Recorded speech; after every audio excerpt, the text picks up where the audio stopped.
So you believe in these kind of things? Let's just say I want to believe.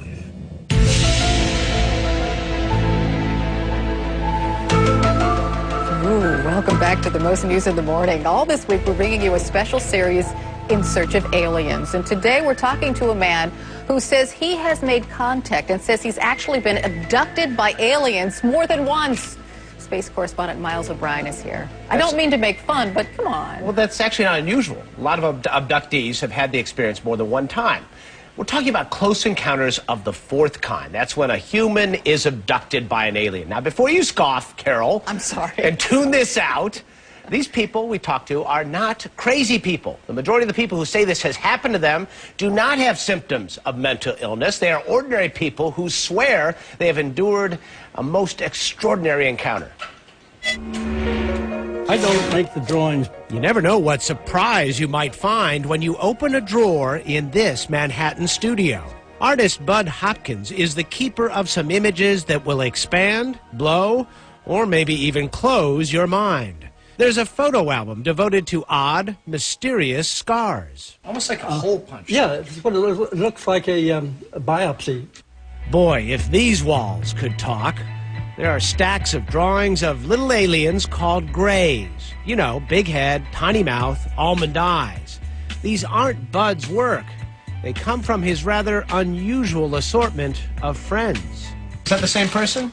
No. Different. Different people. Wow. Now, the important thing about this is all of these are really old. This is before this face was on every T-shirt.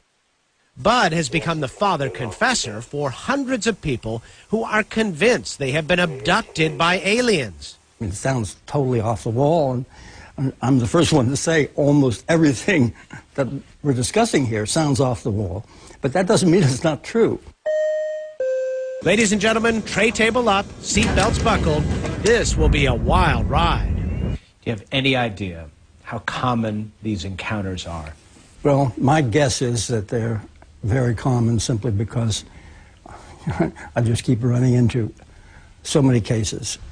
In 1964, Bud saw a UFO, and then in '76 wrote an article in New York's Village Voice about an alleged alien encounter in New Jersey.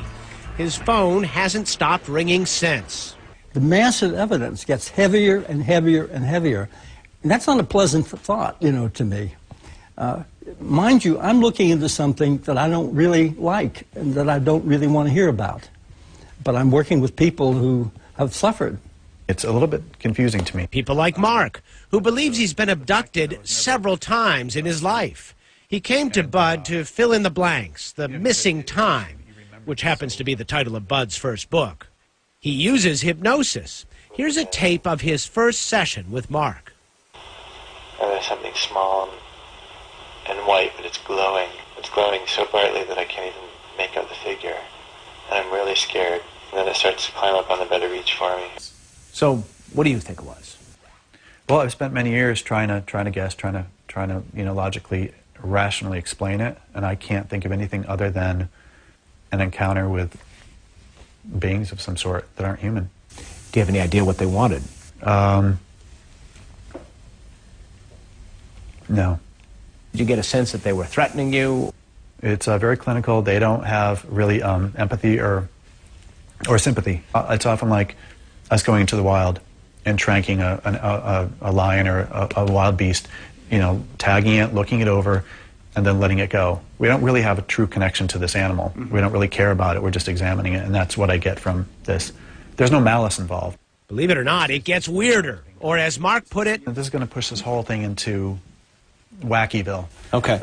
Let's go to Wackyville. All right. See how we do there. Okay. In Wackyville, the Greys take Mark to an exam room in their spacecraft and hand him a fetus. Do you have any idea what they wanted when they gave you the fetus? No. But that's part of my original thought process, is that eventually those hybrids, as we call them, are going to populate the planet. It's a pretty frightening picture, but if you look at it logically, it makes all the sense in the world. Hybrids? Hey, Bud, you there? That's kind of off the wall. The whole thing is off the wall.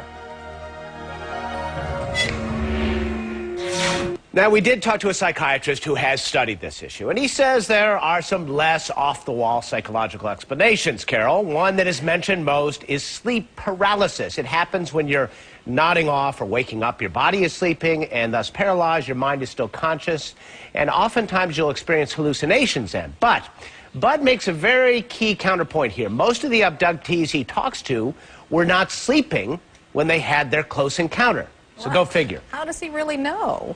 Well, you don't. You know, he's talked to hundreds of these people, 700 of them. But they say they weren't sleeping, but... Well, yeah, I mean, at a certain point, I guess you could doubt the whole thing. I know, I'm just being cynical. You're obviously I'm sorry. in the deep skeptic column I'm in the here. deep skeptic column. But I'm looking at all of these drawings, and it is fascinating that they were done by different people, and they all look very similar. Yeah, they do. And what's even more interesting is these are old drawings, 25 years old or so, before they were, you know, the Roswell T-shirts became so common.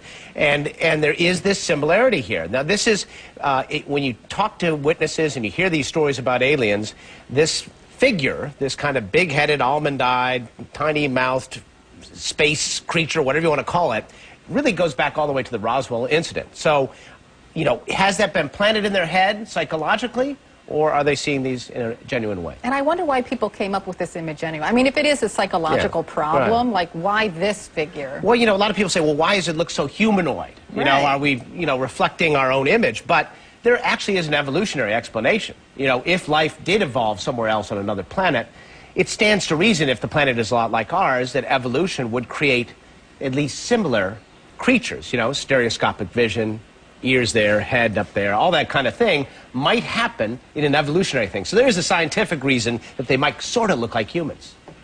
There you have it. Submitted for your approval. It's fascinating. It or really disapproval. Is. I know, but it's fascinating regardless. Coming up tomorrow.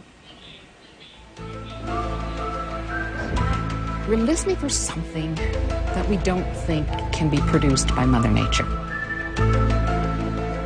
We'll meet a woman who spent 3 decades searching the solar system, waiting for word from aliens. She just got a big boost from a billionaire investor. Hey, it just might be a safer bet than stocks, right? And this lady is so convinced they're out there, she's got the bubbly on hand.